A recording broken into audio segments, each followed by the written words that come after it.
little bit about Bitcoin and about GiveSendGo and some solutions for what we see going on right now in the world in regards to fintech, finance.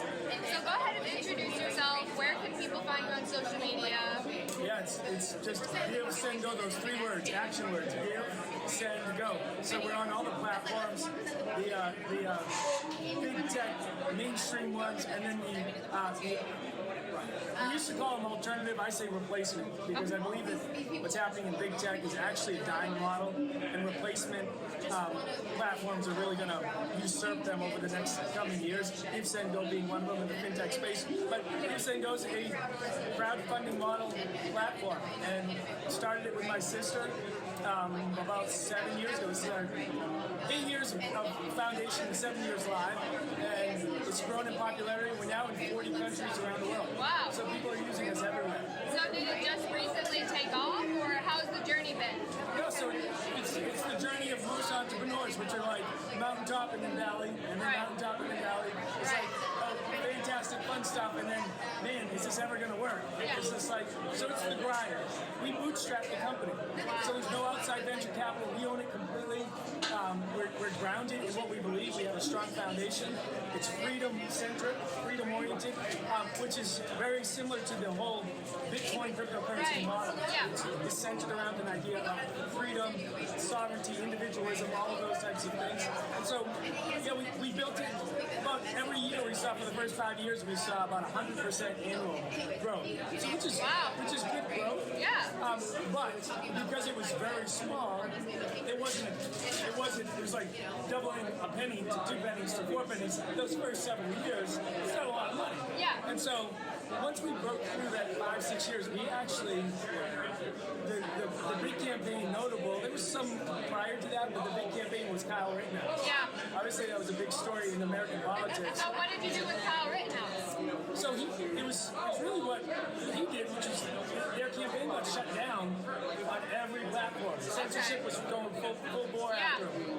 And they came to GiveSendGo because the person that was running the campaign was like, well, I know this platform. I've seen them use it before for some other more controversial things, and they allowed him. So maybe they'll let this guy do it. So we set up the campaign, and we said, man, in America, the foundational principle says innocent until proven guilty in a court of law among your peers, not justice of the law, which is how people want, not because I saw a little video clip and now I think I know everything. Yeah. I mean, there's still stuff that came out in the trial that nobody even heard about a year later. Right.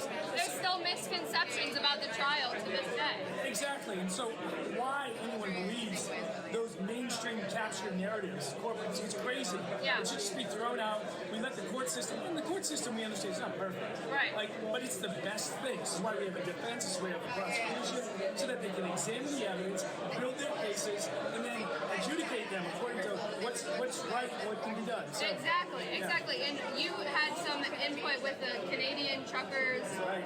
What happened with that? How were you able to help the truckers out? Yeah, so again, GoFundMe just followed in their typical ideological footstep.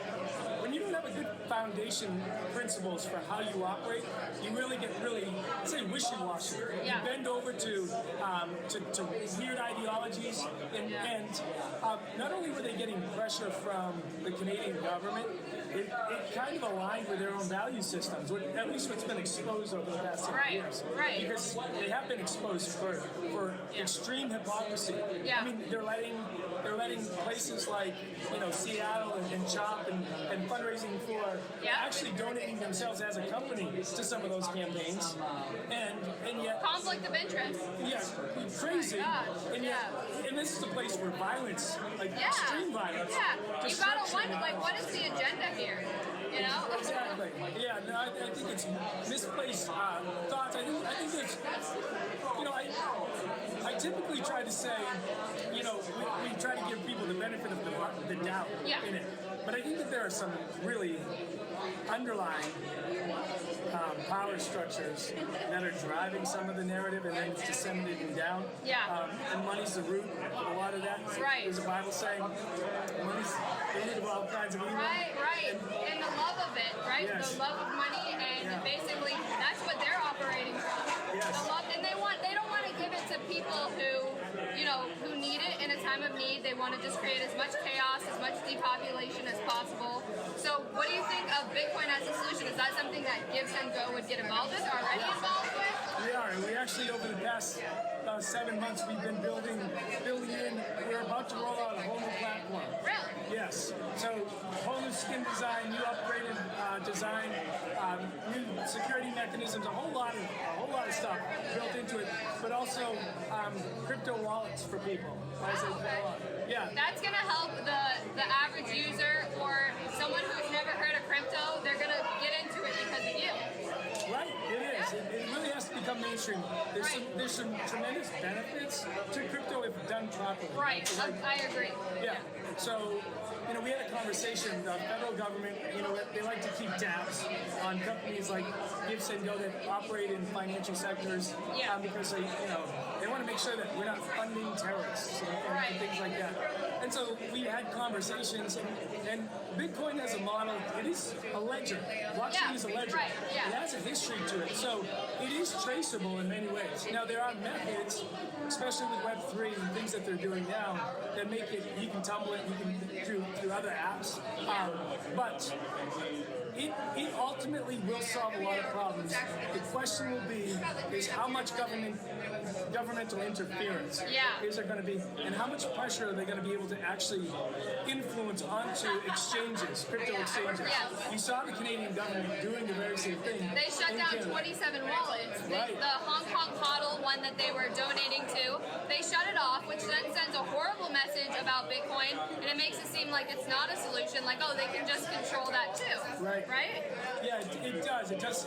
And yet there was, I'm going to blank on the name right now, one of the exchanges where they were demanding that this exchange shut everything down. They're like, listen, we're Web3. We actually don't even have that ability. We created it without that ability for this very purpose, so that it couldn't be done. They don't have the private key.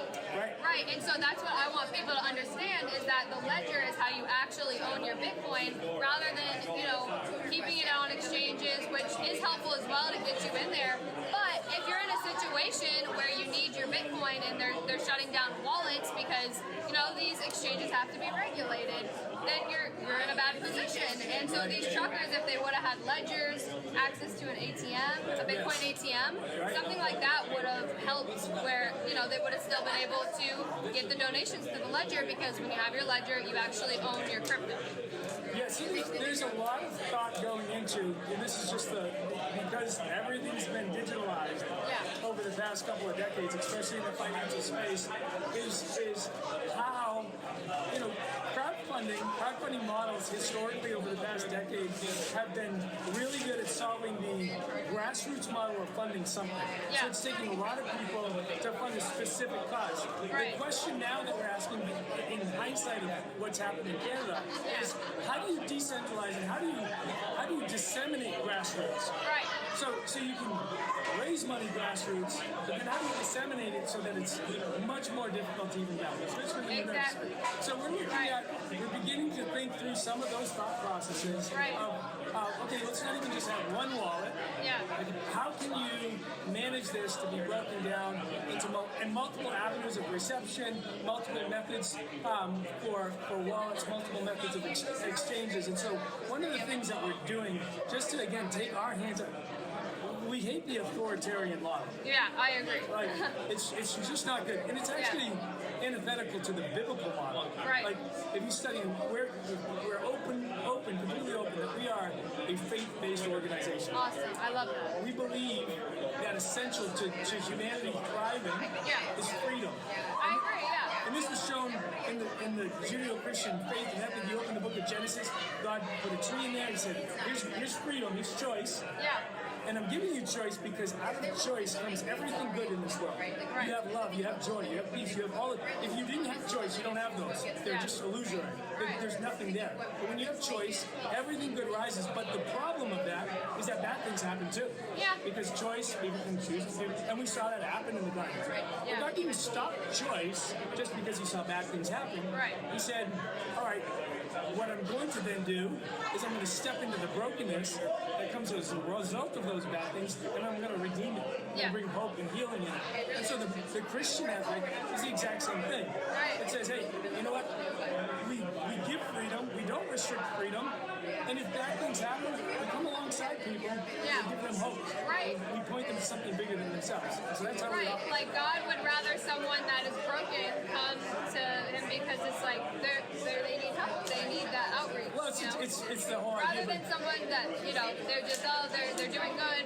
It's like you need that comfort and you need in that time of... Well, it's a recognition of your real true identity, which is that we all are broken. Yeah. And when you actually get into a relationship with people, you realize that. I mean, and this is like, you get married, you get to have a relationship, you realize the tension that exists between your selfish desire, their selfish desire, and the fight and war that wages between, and how the ultimate expression of real relationship was born out in Jesus by God for us, which is life laid down for each other. And that's because everything around it is relationship centered. And it says relationship is selflessness, it's sacrifice. Exactly. And when you don't recognize that, to your point, it's what it really is just hubris and pride. You blinded yourself to this illusion that you somehow have some moral superiority over everyone else. And that's when we get a lot of emails, ego and things. We get a lot of people emailing in and saying, how dare you let that person use your platform, and we're like, well, what's the checklist that we should have of how good enough we ought to be? Because I could pretty well guarantee, knowing human nature, you probably got too mad at your wife last week, got drunk, you did something that was probably not good, and was very selfish. And so should we not allow you? Because this is the human condition. We've seen this since the beginning of time. We war against each other, we fight against each other, all of this stuff. Exactly. And so we say, you know what, it's not our job to be this police force of you have to be this good in order to use our platform. Like a scoreboard. It's a silliness. What's else is silliness, and so we're going to push back against the narrative, point out the reality that you know that yourself, which is that you're a broken person too. Exactly, and you're giving people the choice, and now you're also giving them the choice with Bitcoin, which I think aligns with your morals, because you can choose to learn, and once you do learn, it is worth it in the long run. But a lot of people aren't willing to do the work, which is the problem. Well, I mean, everything that you do on a website, on a platform is centered around the level of user experience, the friction that engages with that user. So what we try to do is make things as seamless, as easy as possible. Reduce that friction level.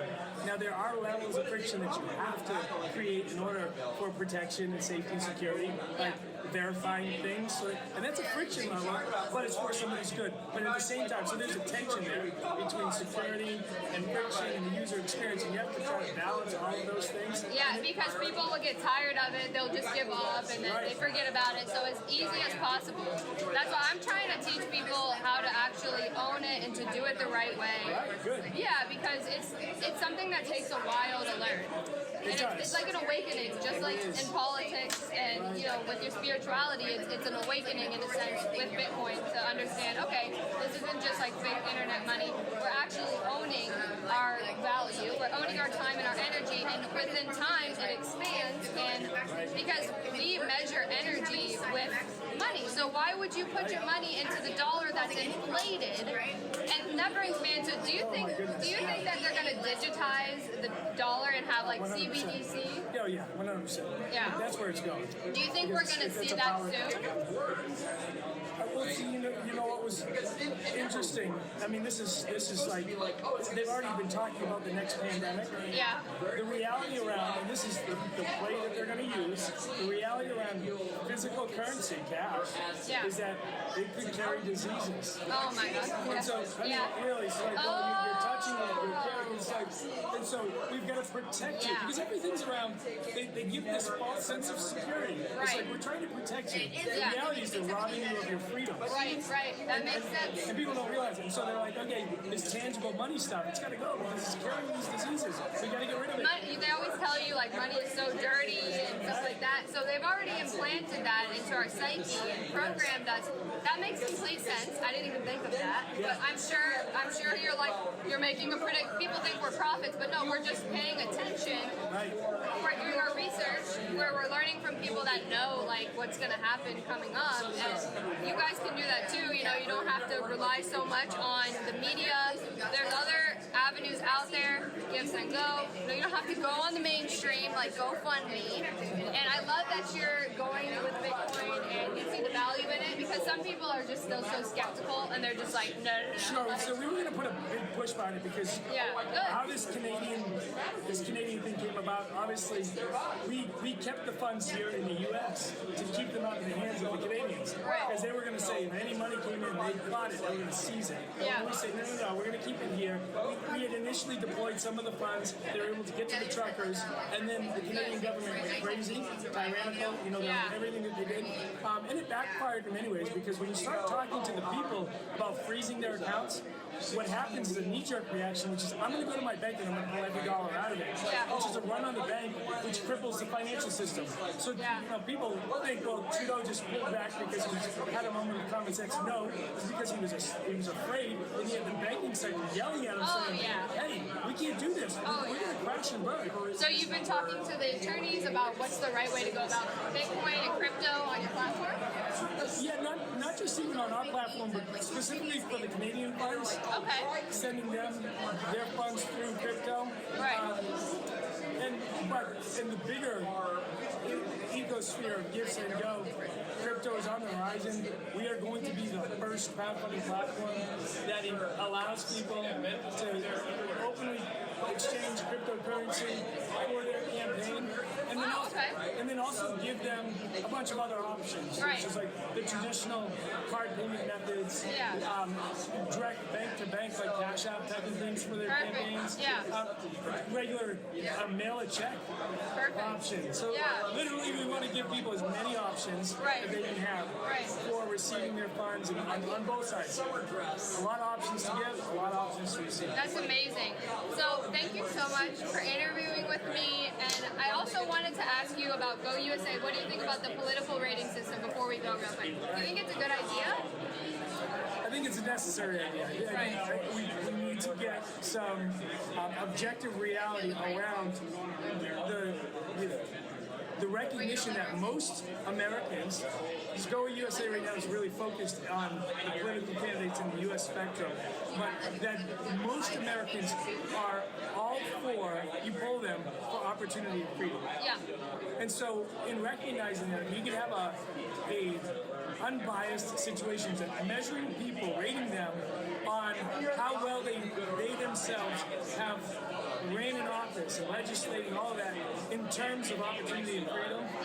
I think it gives people, the regular voters, a great opportunity to be able to quickly see and make judgment. To keep a record. Yes. Because we don't have a record, and then people are just all over the place, like, I don't know, like, I'll just vote. And that's what you do when you're at the booth. You're just voting for whoever because there's no real good system. You might look them up, and it's like you can barely find anything. So GoUSA solves that problem. Completely. Yes. Love John Paul. Love the vision that he has behind it. We'll see how it plays out over the next coming year. It has potential to have big impact in the future. Thank you so much. I appreciate that. We got to get in contact with the Bitcoin stuff. So thank you so much for this interview. Bye, guys.